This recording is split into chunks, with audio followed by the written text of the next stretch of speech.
Hello, everyone, and welcome to Celebrating Cinema, a podcast for the love of cinema.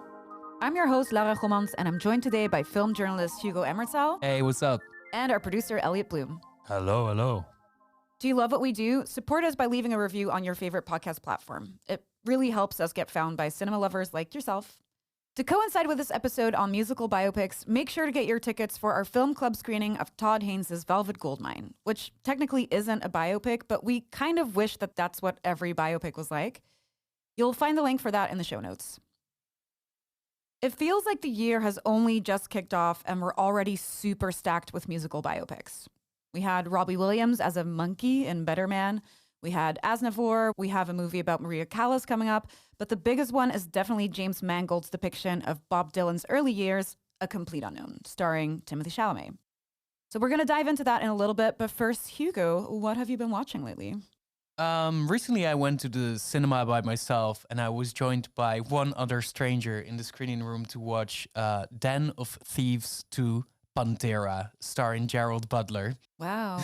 I hear that's terrible. No, it's actually quite great. I mean, okay, so I always have to remember, like, whatever the general opinion is, Hugo will think the opposite. That's so correct, but you have to imagine that this is like a lowbrow kind of like rip-off or homage or prestige or whatever of a Michael Mann movie. Okay. The first Den of Thieves is very much Heat-coded. This one is much more Miami Vice-coded. You hate Heat, right? I hate it. I even hate Miami Vice much more. So this film is kind of like really leaning into the Miami Vice aesthetic. So I loved it a lot. Just for the listeners at home, Hugo is always and forever wearing a Heat cap. Today I'm not actually. Today he's not. It's like, what's different? It's like, did you get a haircut? It's like, you're not wearing your hat. There's an incredible heist in the film. They're robbing like a huge diamond bank, and it's good. It's just a good time at the movies, which is what we need. I love a good time at the movies. I've been watching tons, like 2 movies a day for like most of the year so far. So I feel like my letterbox is really racking up some good ones.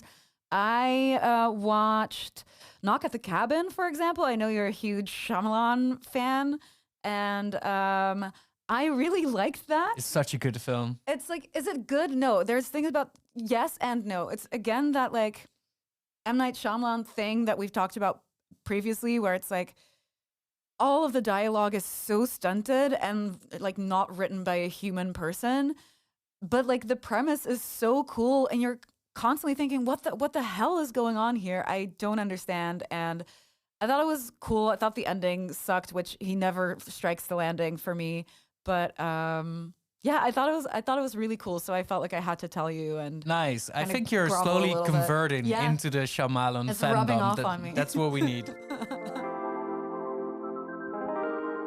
The people that know me well know that I am very boomer coded.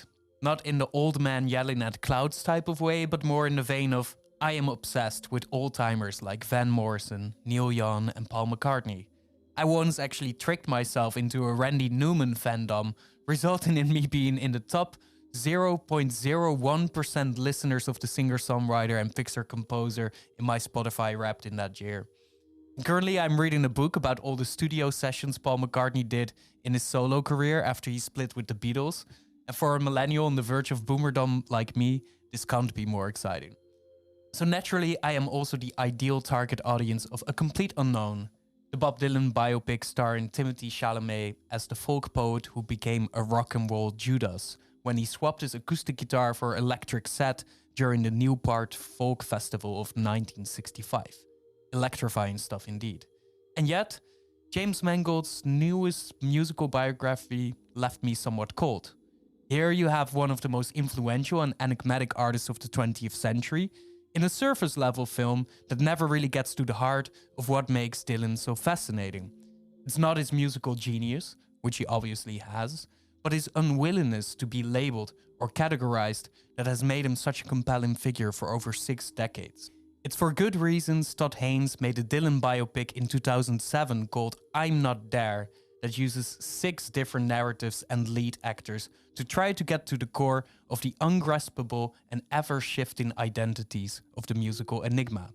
That film also low-key sucks, by the way, and again reinforces how hard it is to make a proper biographical film about the people that are larger than life. Recent biopics like the insufferable Freddie Mercury flick Bohemian Rhapsody and the turgid drag of an Elton John film Rocketman confirm that most people are in it for a cheap dose of nostalgia shot straight into our veins. It's the cinema equivalent of buying the best of album on vinyl, all the familiar hits without any interesting angle or artistic risk. That's why the fictional music biopic Walk Hard, the Dewey Cox story, was such an apt satire of this genre of films that is so aggressively formulaic it makes me want to scratch my eyes out and pierce my eardrums with a pencil too. Dewey Cox showed us that we can literally think of any incredible artist and make a by-the-numbers film about them. Is that really what we need, time and time again? And while I am saying this, I'm reminding you all that a Bruce Springsteen film starring Jeremy Allen White, aka the guy from The Bear, is also coming up soon. When I think of good biopics, I think of films that somehow capture the internal energy of the people they cinematically evoke. The first 30 minutes of Michael Mann's Ali, for instance, convey the inner turmoil of the iconic boxer that finds himself caught in the crazy politics of America. Somewhat similarly, Todd Haynes' Velvet Goldmine managed to evoke an entire era of glam rock in what is not an official, but secretly a kind of biopic about David Bowie. This film is on purpose anti-nostalgia. It examines the strange relationship we have with music throughout our life, and as we get older and the relentless passing of time gets the best of us. It's a film about where we put music deep inside our soul, instead of just fetishizing all the cool tunes some genius has churned out. So bringing it all together, I want to raise the question: how can the frames of the camera capture something so mystical and profound about the creative geniuses of our time? And why is it so hard to make a musical biopic that's actually good? And as our friend Bob Dylan would sing, the answer is blowing in the wind. So I take it you're a huge fan of the movie. Well, I think you can hear from the cold open that I'm a huge fan of Dylan, actually. Yes. And I'm really just somewhat obsessed with the man because he's so endlessly fascinating, has done so many different things in his life, is, like I said, so entirely ungraspable. And then you're watching a movie like Complete Unknown. You're traveling in the North Country Fair. I say no one wants to hear what a kid wrote last month. Well, I like your songs. Where the winds hit heavy on the borderline. Who wrote this? He did. Remember me. How about that Joan Baez, folks? Well, she's pretty. Sings pretty. Maybe a little too pretty.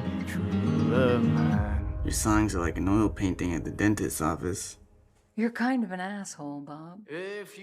And it just feels like it kind of demystifies the entire fascination that you have with the guy. It just presents it in such a plain way that just lacks maybe mystery or intrigue or whatever. It's hard to really put our finger on it, and that's what the purpose of this episode is, of course. But I was wondering, what did you think watching Complete Unknown? Yeah, I am a Dylan fan, not throughout all of the ages. You don't like his born again Christian era? Never got into it. I'm very much like from like the early work to like I want to say like 76, where he did like the kind of country with all the fiddles and the like with Hurricane and Oh Sister and like that whole thing. That was my vibe. I worked at a publication where I had to write obituaries for people who hadn't died yet. Yeah.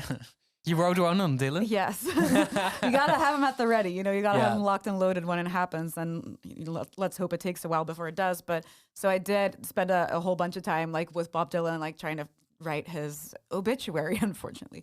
So I did. For when he's knocking at heaven's door. God, thank you, Hugo. That's beautiful stuff. And so I did know about the whole like Dylan Goes Electric, and I didn't know it was a big deal, but I don't think I fully understood why it was such a big deal until I saw Complete Unknown.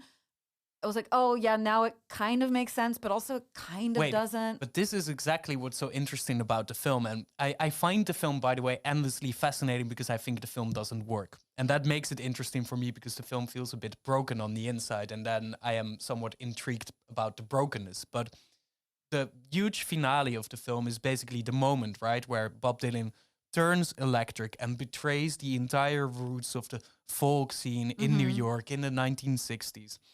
And this should be a climactic scene in the film, but in the way that it is presented, in the editing and in the directing, it just kind of completely fizzles out for me. Yeah. There doesn't seem to be any importance. Whereas in real life, retroactively, if you look back to what that moment signified, you could say that it was somewhat of the early onset of the death of like the flower power generation in the 1960s. Like the Manson murders later on in the same decade would also mark a definitive end with this hippie generation and kind of like lead into the new cultural climate of the 70s. This is huge, looking back at it. But in the film, somehow it's portrayed in a very confused and messy way. And it doesn't really seem to register at all. Yeah, it doesn't get the scope of like what that whole thing like triggered or what it coincided with. And well, I can turn this into a question to you. What do you think this film is about? What do you think they are trying to say about Dylan, right? Is it about... He's a bit of a shit. yeah, that's maybe it. That's just a bit of an asshole. A bit of a shit. I don't know. I think this is kind of the broader question of what do we want a musical biopic to say? Because here, I'll just like start off with saying I did have a good time the entire time. The first like 15 minutes, I was a little bit like, oh, I don't know. This is too Timothée Chalamet for me. I saw Dune 7 times. So for me, that's the Lisan Al Gaib. So like I was a little bit like, and then I kind of like relaxed into it a little bit, and I was like, oh, it is kind of cool to see how he like moved through that era, but it's also kind of unnecessary because the only thing you can do in a movie like this is be like, this guy was amazing, and the only way we can express this is by zooming in on a lot of faces, oh my God, looking at him going, wow, this is amazing. So you are right in saying like what, like how is it trying to say that? You never feel like the electricity of like, whoa, you know, this was something completely different. It also didn't give enough context to what it was before Bob Dylan came in, because like we're both of an age where we weren't there in 1961. Assuming, by the way. Of course you have. No, probably I was in some existential spiritual way. Otherwise I couldn't be the boomer I am today. Yeah, it's so true. I mean, you have his inspirations, Woody Guthrie and Peter Seegers in the film. They are kind of like instilling this folk sensibility into him. But at the same time, he's supposedly this cultural omnivorous figure that's soaking in everything. Rock and roll music, black blues music, the folk of like white hippie America, etc. But you don't really see that intermingling, this kind of like postmodern whirlpool of creative energy that is flowing around him. It's only concentrated in him. And indeed, like you say, that just results in so many boring shots where Timothée Chalamet is playing the guitar and singing, and you have a close-up of people just kind of nodding and smiling and listening. Oh, this is so beautiful. This is really different. Yeah. And the reason that I assume is like, is it that different? Because the movie opens with Seeger, who's already like a huge icon of the movement of like, this land is my land, your land, whatever. That was a very important moment in time, and I'm butchering it. But that was like, oh, so he was already kind of like that folk guy that sang about like rights and about things. And I don't think it was that clear in the movie how different Dylan was, which is very much highlighted in I'm Not There. Yeah.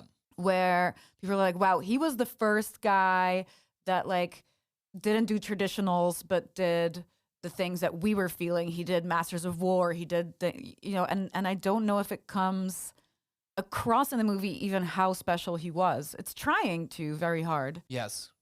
Well, if we're talking about the trying thing, what I find very interesting about Complete Unknown, and we can relate that to the musical biopic in general, is that at least this film has the virtue and dignity to not do the entire life of Bob Dylan, right? Oh, exactly. That was that was huge for me. Because so many of these films try to do basically from the cradle to the grave narrative, and the rise and the fall and the success and the drugs and the this and then the comeback album and the reunion tour and the tribute album and the best of compilation, etc. I'm really glad we didn't get to the traveling Wilburys on this on this one. But yeah, that is so true. And this is I think it's so boring, and I think this is a good moment to talk about Walk Hard, the Dewey Cox story. Exactly. Columbia Pictures presents The Epic Journey Walking to the top of a mountain, and you see, it's a long, hard walk. But I will walk hard. of the man who became a legend. Walk hard. The Beatles want to hang out, so I'm gonna go do that. With meditation, there's no limit to what we can imagine.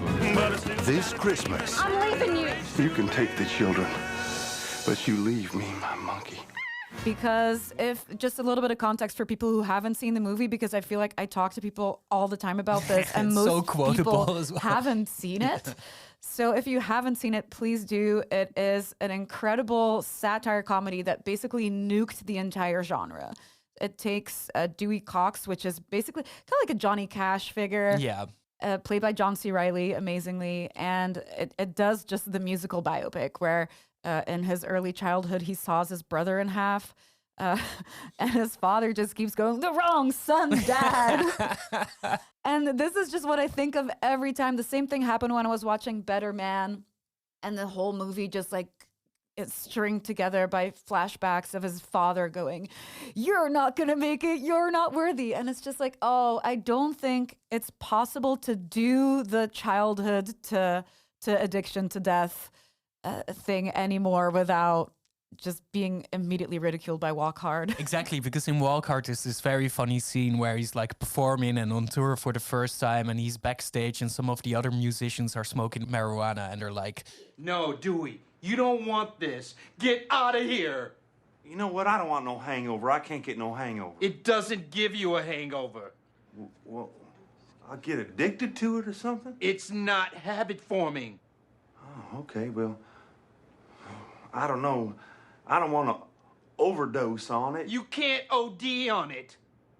It's not going to make me want to have sex, is it? It makes sex even better. Sounds kind of expensive. It's the cheapest drug there is. You don't want it. I think I kind of want it. just kind of this constant joking about like these danger of drugs, which is such a turgid cliche in all of these films. Yeah. And then you have a film like Rocket Man, which is, you know, the narrative construct of that film is the AA recovery program of Elton John using flashback devices to look back into his life and huge parts of his life as well. And you're like, fuck, dude, Dewey Cox was already there, right? It's like, and it's so painful, like. It's like a Simpsons did it kind of thing. Exactly. Where it's like, you can't do it anymore now that he did that. Like, it just ruined it forever. And that's so funny with A Complete Unknown, which sometimes very closely kind of like resemble some of these Dewey Cox beats, you know, things that happen that are somewhat related to what you would see in that film. But then at least it has a tighter focus, which helps the film, I would say, a lot. And a thing that I also have to compliment James Mangold for is that keeps the montages to a minimum. Yes. Because that to me is like, it makes my blood boil. And I went to the premiere of Better Man.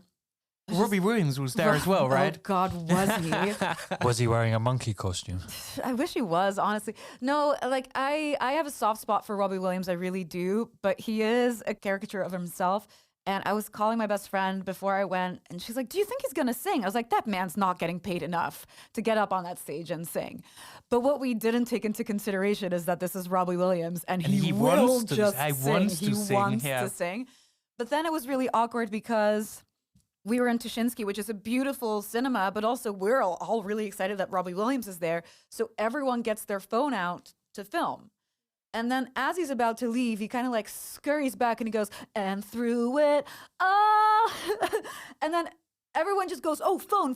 I got to film him. No one's going to be singing right next to the speaker of their phone. Yeah. So it was basically quiet.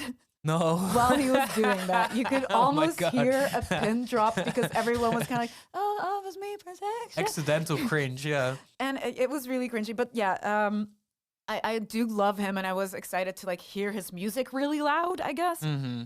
But yeah, that one really ended up being a bingo card of all the cliches that it does. It's the father that says he's not good enough. It's him doing the audition. It's him thinking he's not going to get the audition because he's definitely not good enough. It's him getting the audition. It's then a montage of the first rise to fame, which is honestly a really fun sequence. After that, it just keeps flashing to him being on stage and his father in the crowd and his younger self is in the crowd and they're all monkeys. Oh my God. And you're just like, I can't do this. And then he like falls into the water because it's all too much, which is another one that like so many musical biopics do. It's like they get overwhelmed. Some metaphor, some allegory. So if you don't understand, it's a metaphor for it being too much. It's overwhelming. He like falls into the water, blub, blub, blub, blub, blub. The music fades out. No. Poor Robbie Williams. But yeah, other than that, it's just like stringing together a bunch of montages. Oh, he gets famous and then he takes drugs. He gets famous and then he falls in love. He gets famous and then the divorce and then and it's so dull. And what I also think that Better Man and Rocket Man have in common, which also really irks me. Except for the man in the title. Except for the man and the man, is that they are two biopics that are like actual musicals. Yeah. They're like needle droppy. Yeah. We have to put in all the greatest hits. So we have to do Saturday Night's All Right for Fighting. Oh, we'll have a scene where Elton John goes out fighting on a Saturday night.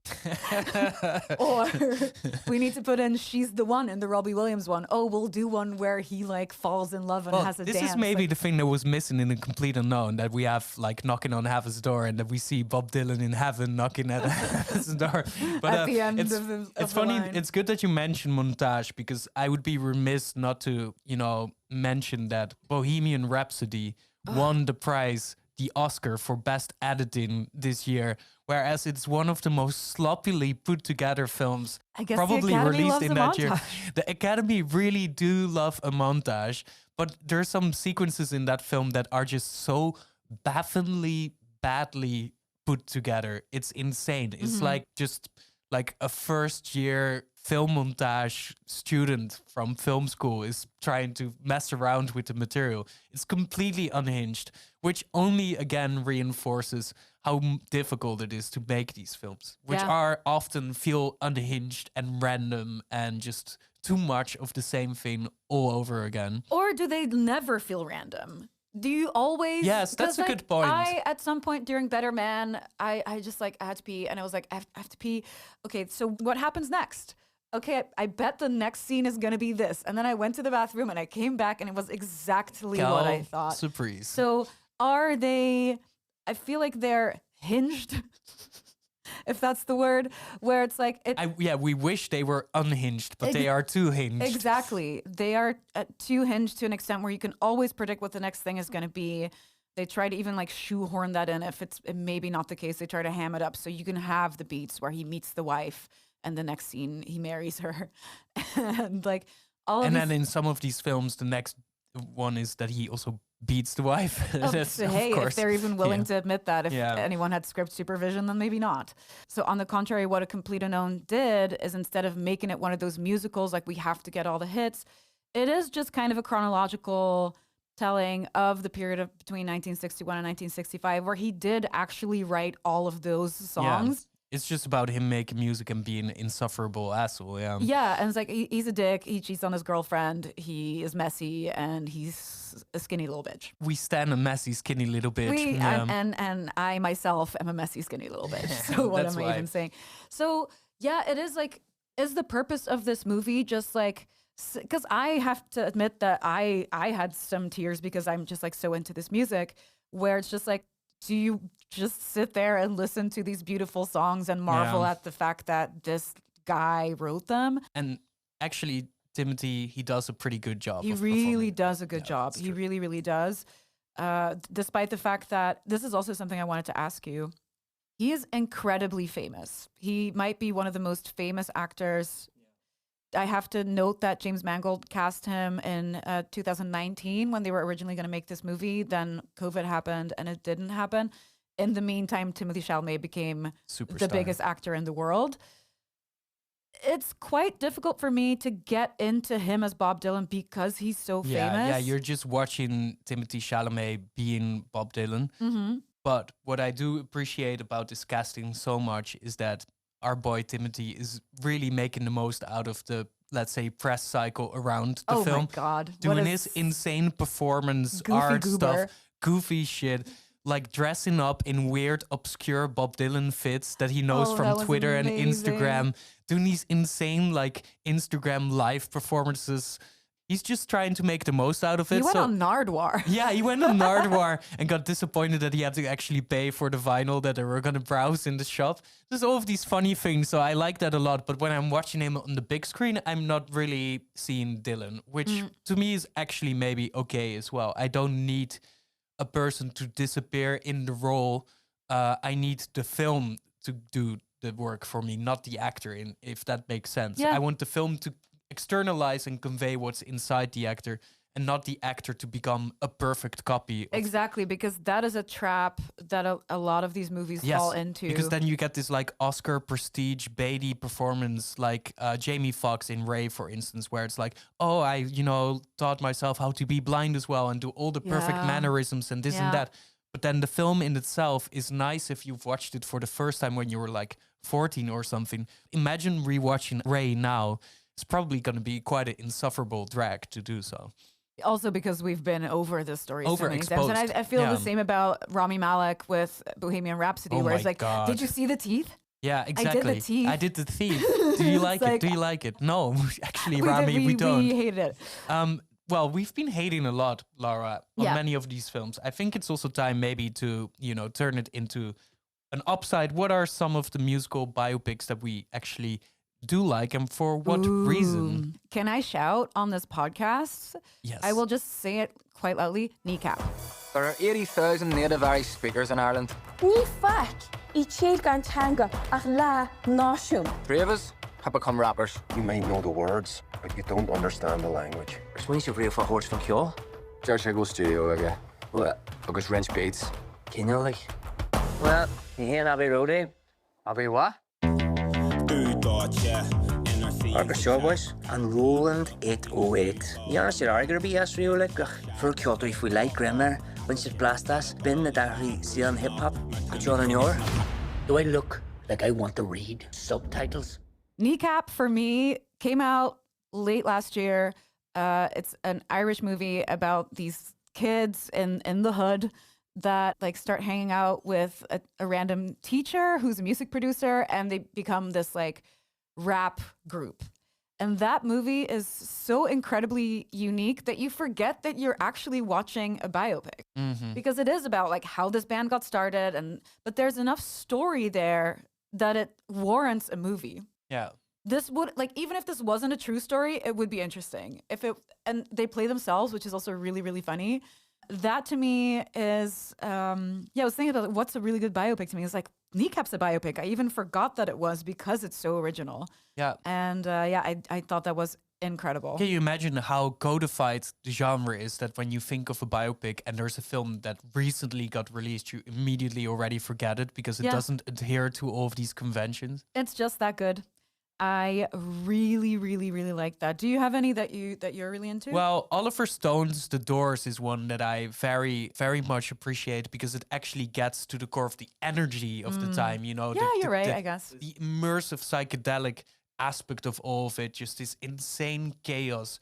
It really plunges into it so strongly with such vigor. And that's what I really want from these films, to convey, let's say, this generational tension and momentum and energy, this idea that you're being literally launched into time and space through these musicians or whatever. That one also has like really long performances, which really gets you in there. It really draws you in a different way, stylistically, in the way that the performances are portrayed, and doesn't hit all the same narrative beats. So that's a film that I love very much. I'm suddenly like the biggest contrast possible, but I'm also thinking about Last Days, the Gus Van Sant film about Kurt Cobain, which is not a genuine musical biopic in the classic sense, but portrays the final days of a fictional character that's heavily based on Kurt Cobain before his passing away.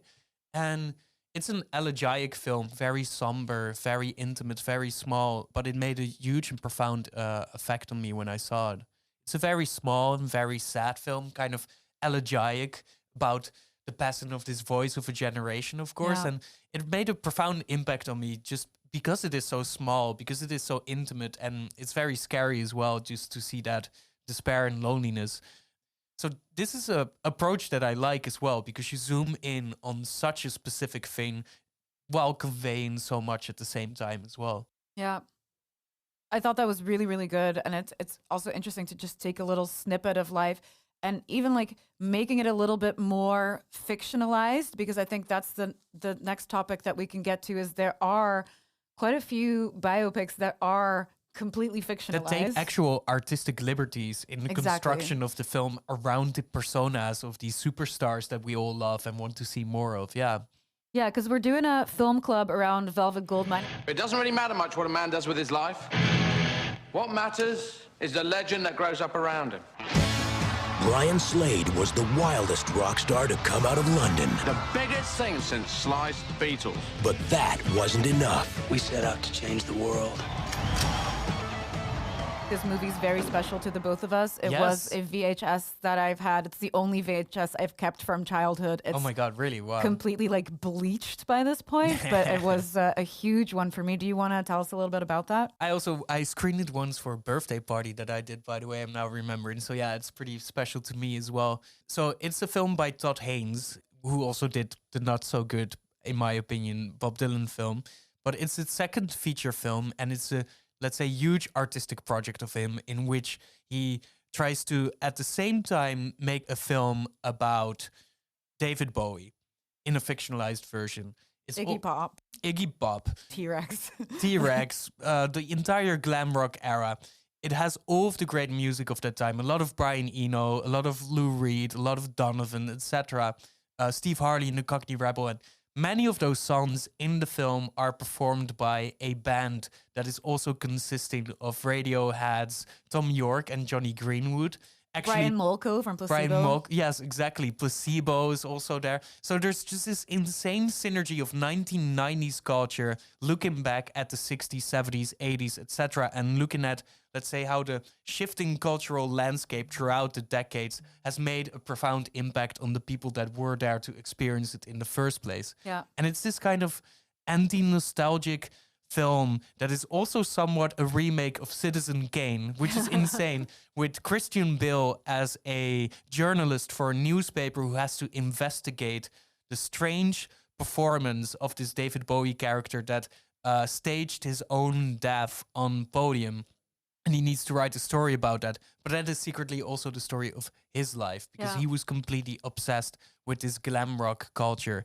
And it's not even an obsession, it's a way of life, because it's also a queer narrative about how queer people found themselves in the streets of London through this music. So this is doing a million things at the same time, classic Todd Haynes thing, but it's doing all of those things in such an impressive and effective way. Totally. And the whole thing is so enjoyable to watch. Like, even like as a 12-year-old girl, I was obsessed with this movie. Exactly. Yeah. And I think that is a huge difference. If we look at the other Todd Haynes that you have mentioned before, I'm Not There, I thought that is heavily fictionalized Bob Dylan. So basically he takes like 6 characters and they're all like an aspect of Bob Dylan. But the problem with that movie is that I can look at it and be like, huh, that's really clever. Yeah, very intellectual. I love that you did that. That's it's kind really of clever. homework. At no point is it fun to watch. No, it's or just homework. Is it engaging, or is it?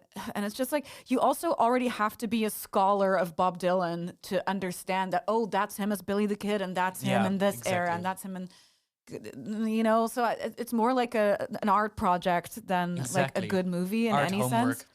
Homework is such a good, that's such a good one. I felt so bored, and I was like, can it please be over? And whereas Velvet Goldmine is just electrifying. Yum, it's yum, fun. yum, yum, yum, yum, yum. Yum. It's fun all the time. It looks beautiful. The cast is amazing.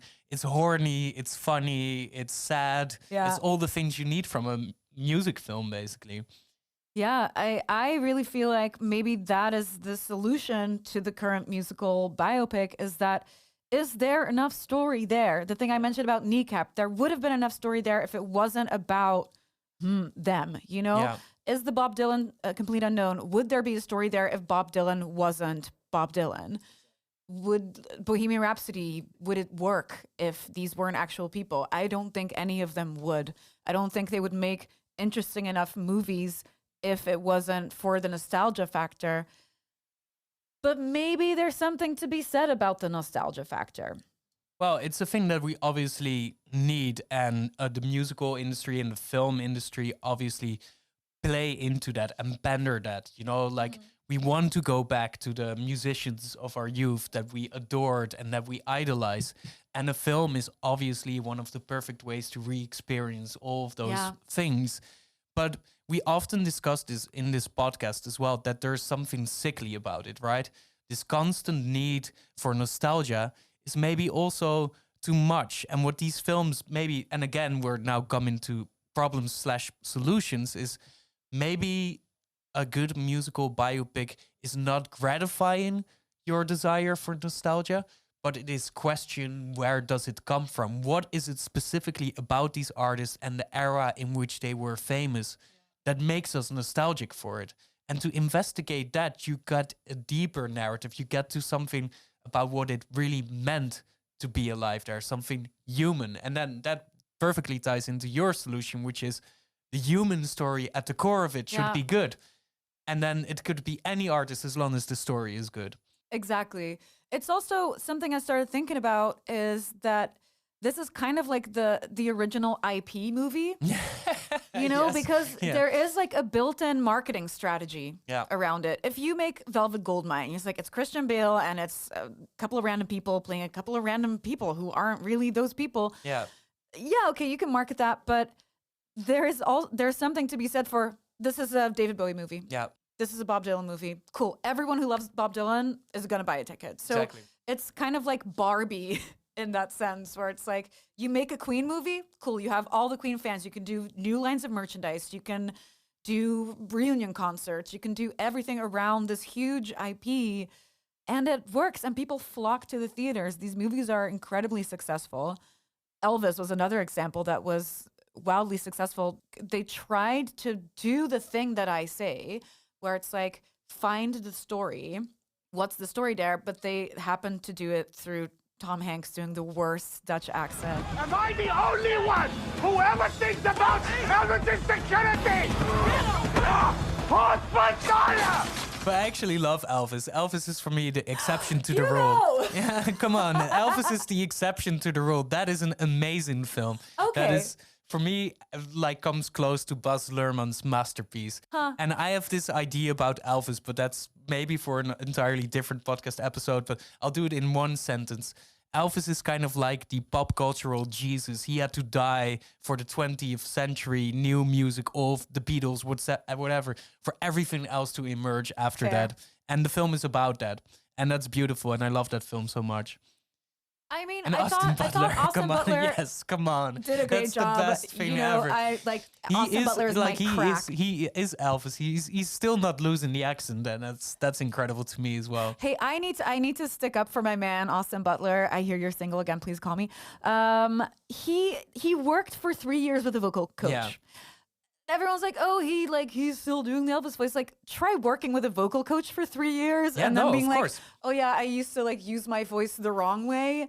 Let's go back to that because otherwise people will be mildly But it's distressed. Also maybe the spirit of Elvis is still inhabiting his body. I at least like to believe that. What do you guys make of a film like Priscilla then, that isn't necessarily a musical biopic, but it takes a look into the lives of those around these stars and how they're affected by it, perhaps? The problem with Priscilla for me is that it leans in too nicely into the main themes of Sofia Coppola's films, which is, you know, often young girls stuck in the gilded cage.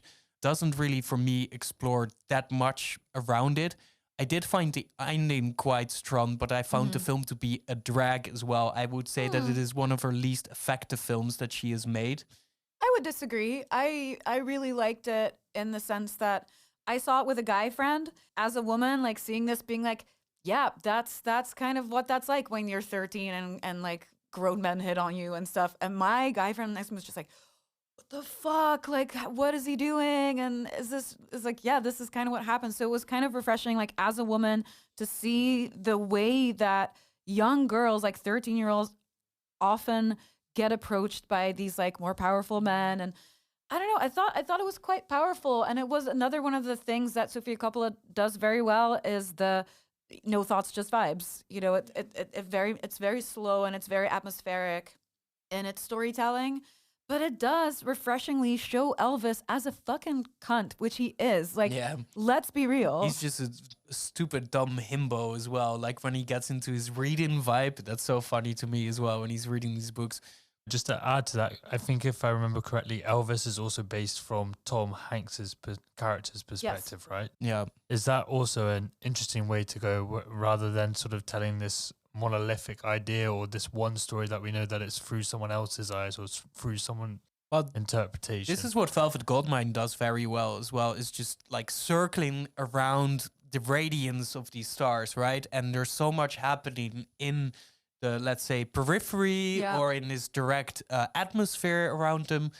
To feel that gravitational pull through different characters is, of course, a very strong mechanism to get to the heart of what makes these stars shine in the first place. So I do think that is a strategy that is very effective. It helps to take a point of view that is outside the artist and not like the omniscient storyteller of like, this is what happened and this is what happened. It's like with this, what's his name? Not Colonel Sanders, that's the KFC guy. Colonel... Oh yeah, in Tom Hanks's guy. Yeah, Tom Hanks's character. Who cares? The Colonel. It's from his perspective and his own like visions of grandeur. Is like, I discovered this man. This means a whole lot to me. It makes it a lot more interesting for storytelling. And I think Almost Famous is another fictional biopic where it's not even really about the band. It's about the culture surrounding it. It's about this kid, like, and how he experienced this era. I think that's way more interesting than like hitting all the beats and crossing off the bingo card. And on a final note, Lara, is like we've been quite critical of some of these biopics, but is there one, if we can please our inner fan or whatever, is there a type of biopic of a specific artist or star that you would want to see if it gets released in the cinemas? I mean, you mentioned in your monologue that you were in the top 0.01% listeners of Randy Newman. I was that for Barbra Streisand. Hey. I don't know. I think it could be cool to have like something like this about her. She was an insane woman in a good way. She recently released this book that's 1,000 pages long and weighs 1.5 kilos. I put it on the kitchen scale. So I think that could be interesting, but like, do I need it, or is it enough for me to just like sit in my house and blast Barbra Streisand? Exactly, and think about it yourself, right? Exactly, or like read about her, or like all the things she did. So I don't know that we have Sam Mendes doing the Beatles. I just wanted to mention that because then we go back to my opening and my boomer, attitude. I am genuinely excited about these 4 Beatles films. Me too. Because Sam Mendes, for the listeners that don't know, he's gonna do 4 biopics of all the individual Beatles, also with all the intersecting narratives, of course, of all of these huge personalities as they are in the band, etc. That is very interesting because there's so many scholarly research done on the intricate inner workings of this band, and then to have 4 different film versions, basically Rashomon with the Beatles, right? I'm honestly like kind of excited about this. Yeah, I'm really, really hyped for that. And like, there's already 1,000 Beatles movies. Did you see Backbeat? Which is about like their early years, like where they had like their first drummer and stuff. No. It's a really small movie that like not a lot of people have seen, I feel, but it's really, really cool. It's not good, but it's cool if you're a huge Beatles fan, which I am. And well, that goes on the Letterboxd watch list. Hell yeah. I want to throw a question to both of you. So we've been talking about how music and film intersect and collide. I'm noticing now more and more that musicians or superstars are now starting to act, not necessarily in films about themselves, but you have Ariana Grande, the lead role in Wicked. Tyler, the Creator, the American rapper, is going to be in the new Safdie film with Timothée Chalamet. A$AP Rocky in the new Spike Lee film. Yeah, I wonder what you guys thought about this, whether we're open to it, seeing musicians take on a new form of performance in some way, or... I personally, if someone's good at it, then fine. And I feel like for someone like Ariana Grande, who's been on screen her entire life, it seems like a logical leap for her to make because she started out on like Disney Channel or Nickelodeon or something, which we definitely can't call acting, but she has been acting as the character of Ariana Grande for her entire life. So I'm sure she's a great actress. I thought she was great in Wicked. But you also have, for example, Eminem, who plays himself in 8 Mile. Yeah. And I also think it's not entirely new, because you have like, even if we go back to Bob Dylan, he's in Sam Peckinpah's Pat Garrett and Billy the Kid. John Lennon was acting, Ringo Starr was acting, and then in the 1990s, tons of rappers were suddenly also acting. Yeah. Tupac Shakur, of course, in Juice, which we also screened in the film club screening. Yeah. Method Man in The Wire, you name it. Like, there's so many great artists that branch out into other things, and it still works. I'm all there for it because some of these people are just very interesting to look at for a variety of reasons. So why not? And they're already performers. Yeah, exactly. So they're already performing. They crave the limelight.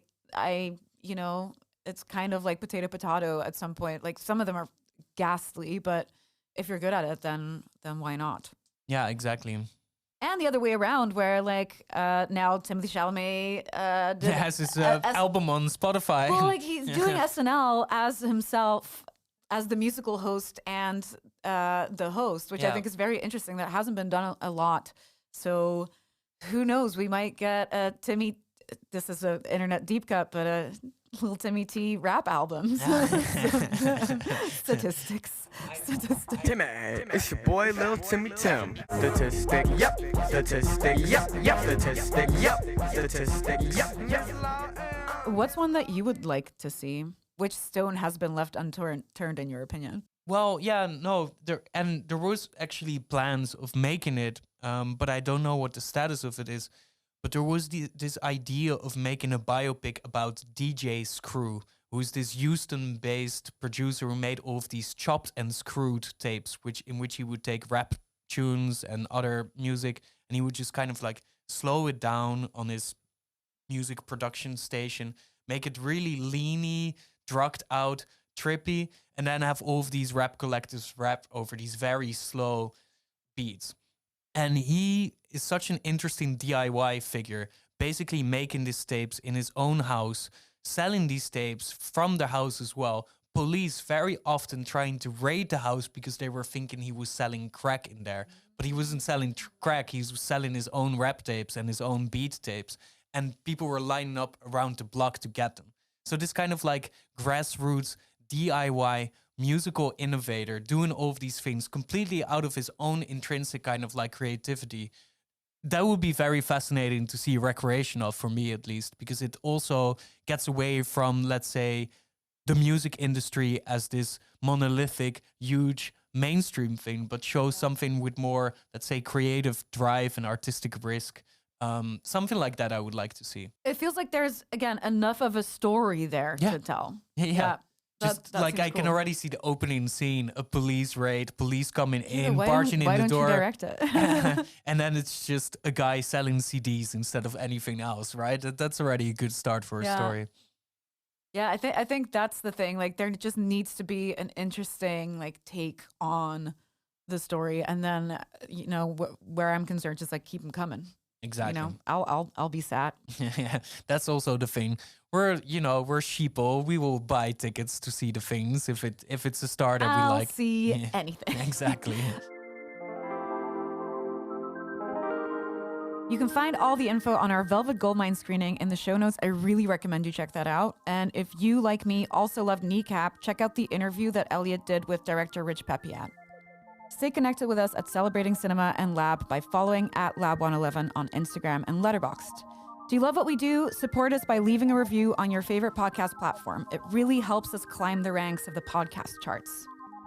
And don't forget to check the show notes for all the films mentioned, bonus info, and ticket links. This was a Lab 111 production, edited and produced by Elliot Bloom with music from Hugo Emmerzael and artwork from Studio FFF.